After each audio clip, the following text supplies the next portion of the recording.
Welcome to the Learning Pines YouTube. We hope this video helps. You start by locking down the essentials. Make Home Assistant reachable on your LAN with a static IP or DHCP reservation so addresses won't change. Next, choose your remote method. Nabu Casa for simplicity, Duck DNS Plus lets encrypt for free HTTPS, or a VPN for maximum privacy.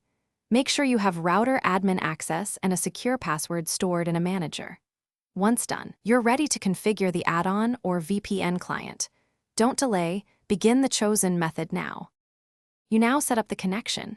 Install the Duck DNS add-on in Home Assistant and add your domain, or enable Nabu Casa in integrations and copy its token. If using Duck DNS, configure Let's Encrypt within the add-on to get TLS certificates. Nabu Casa handles HTTPS automatically, which saves time. Configure your router only if absolutely required.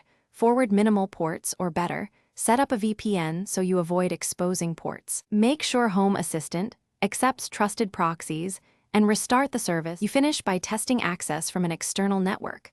Open your Duck DNS or Nabu Casa URL and confirm the HTTPS lock icon and valid certificate.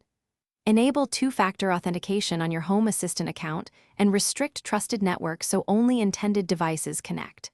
Verify automations still work and check logs for authentication or proxy errors. If something fails, examine port forwards, firewall rules, certificate expiry dates, and DNS propagation. One key troubleshooting tip: clear device DNS cache and retry, because stale DNS often causes connection failures. Thanks for watching. Consider subscribing if we helped you.